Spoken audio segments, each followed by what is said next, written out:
Just sort of trying to get the light this sort of way, etc. Because my cat, who is a frenemy, attacked my head and I've got swelling from my dental surgery. Okay, but I wanted to ask you a few questions. Do you think that Melanie Gibb and Lolo Vallow were best friends? Yeah. I think Melanie Gibb always considered Lolo Vallow a frenemy. Keep your frenemies closer. When I first saw posts on YouTube that Denise Rainey had passed away, I hadn't heard of her, but it was very clear that she was well known and much beloved in the true crime community, for one thing, on YouTube. So this seemed extremely sad. And today I thought, well, I'm going to look up her channel. I'm sort of recuperating. I'm not supposed to do much. And I watched a podcast that she had posted. I'm not going to say which one because I've got more to say about something, and I'm not saying it right now. However, it was where Laurie and Melanie were introduced by someone. Melanie was introduced as just a shining light. In fact, it sounded like she was an absolute beacon, a lighthouse, and was instantly recognizable by the speaker as a gatherer. And then Laurie was introduced, Lolo Vallow as she was at the time, and you know, she was cool. And this person could see that she's a bit of a gatherer too. But, Melanie was introduced quite glowingly, and it seems a little bit like the rug was pulled from under Melanie Fibb's feet a little bit by Laurie. So, they became very tight, and as Melanie Fibb described herself, Laurie would stick to you like Velcro. Whether Melanie Gibb might have wanted this or not, but she's gone along with it because this is where stuff was happening, and she wasn't going to just let everything go by and move on to be someone else's shtick. And we've got all the hearsay from Melanie Fibb about what happened on the weekend of the 19th to the 23rd of September last year about JJ, etc. Yeah, it's a very interesting relationship, but the best friend thing, it's not true. I think they're frenemies. At least from Melanie Gibb has always thought of Laurie as a frenemy. And I think Melanie Gibb now will be very pleased to try to move forward just emerge as the true leader, the one that's a bit less murdery that we know of and right, at this moment for now. And, she just wants to probably take her rightful place now. But let's not forget that, they had some pretty on par beliefs about just, children. Melanie Gibb was she said, you can't really worry too much about what your children are thinking and doing because it's up to you just to do your, follow your path and everything else will follow. And indeed, we know that she has moved on with David Warwick. Some people say Warwick. And the Warwicks I've known have been Warwicks often. No, the Warwicks I've known have been Warwicks. So I don't think Melanie Gibb really loved Laurie. I think that it's complicated, and a lot of women know about complicated relationships, don't we, that we have throughout the course of our lives. The other things, okay, another question for you. In fact, two, with some ABC answers, maybe let's do it that way. Number 1, the more you know about Chad Daybell, the more you A, appreciate your dog, as they say. B,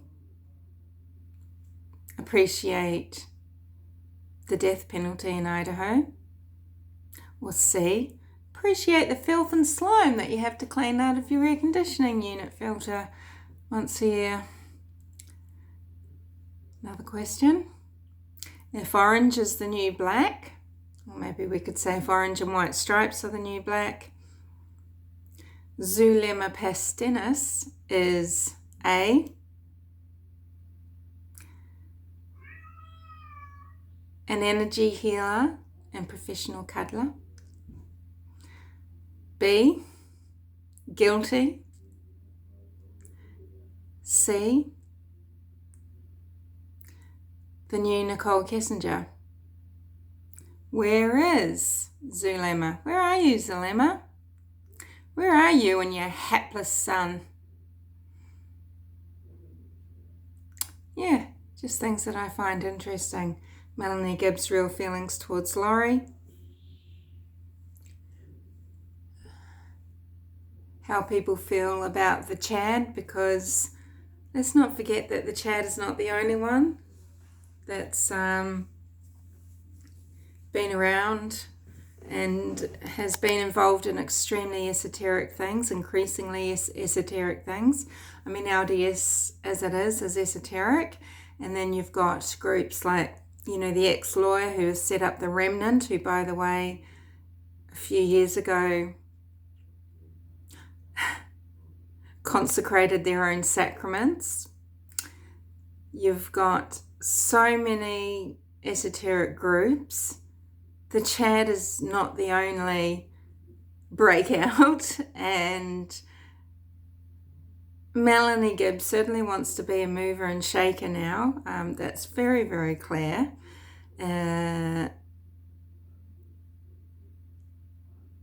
She would have been very bitter and actually very resentful of Laurie. Yes, they had a lot of fun, and there was this kinetic energy that they had and their group had. But who knows what influence Melanie was having on Laurie. She's certainly been there at some very important times, hasn't she? So has David Warwick, who has been deeply involved in the esoteric, spinning more and more, just in the same way that the Chad created his narrative as he went over the decades. That's what David Warwick's done as well. And Zulema Pastenes is an extremely esoteric person. And, when I'm talking, I'm not talking about just, things that might be used for fun, things that can help you for self-reflection and things like bring up questions or help you, search yourself for answers, like maybe numerology or astrology. Yeah, I'm talking about some deeply whack stuff that is actually dangerous and that people shouldn't get involved with. And why? Is it because the supernatural is real? It is because of the power of the human brain. It is because of this great unknown in here. If you think the universe is amazing, this is a universe just inside one little person. And we are all the center of the universe, and we all have... the human brain is the most incredible, least understood thing in all of the universe, all of the known universe. And what can happen is when you are, even if you start off for fun, seeds getting planted in your mind. This is where mental disease comes in. This is where some dangerous thinking just really can change things in your brain, because there's nothing that you see and feel and think about supernatural happenings that can't be explained if you know enough. about science, the brain, human nature, the human condition. And it's not to say that there's not some wonderful things going on in the world, and I myself, intuition, where does that come from? Is it intelligence, and is it innate or inherent, or is it something that is downloaded by the modem of your brain, somehow without you knowing how or why? I'm not explaining this very well because it gets very complicated, and it's hours of podcasting, if you know what I mean. And because I haven't just thought about it in a way to say it in a few sentences, and I just sort of brought it up now, I'm stumbling a little bit and sound like a real dick. But I know what I mean. I'll just drop it for now. But Zulema has been involved in the esoteric and this sort of thing for quite a long time, and these things often involve manipulation of others, undermining of people's mental health. And where is Zulema? Is she going to be seen or heard of again?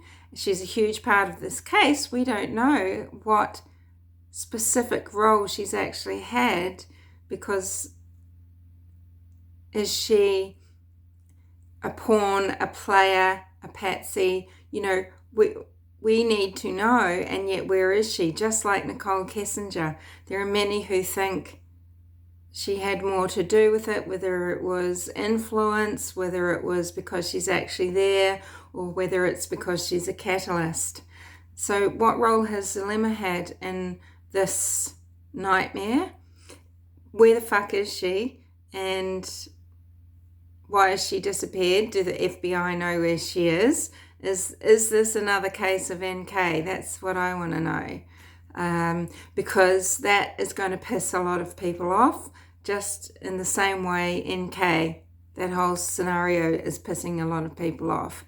And because it's not just justice for one or two, or bringing justice to one or two people that deserve it. There's many people that deserve it.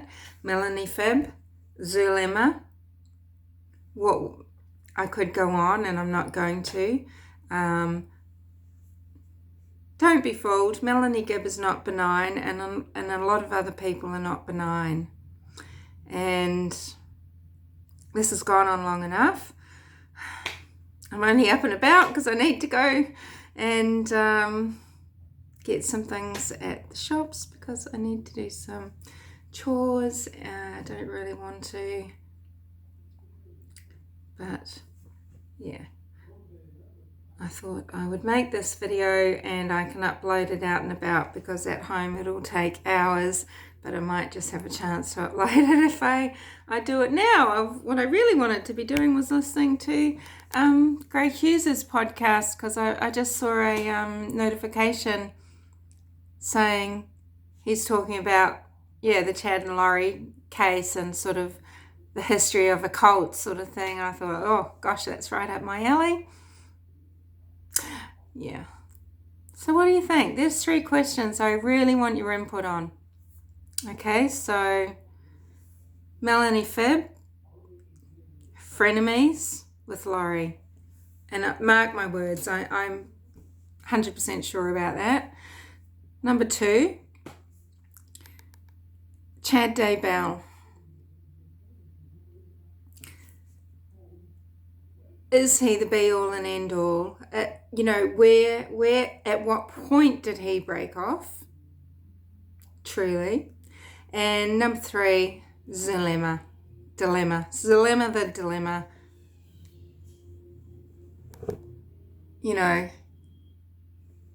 So interesting, the who, where, what, why of Zulema.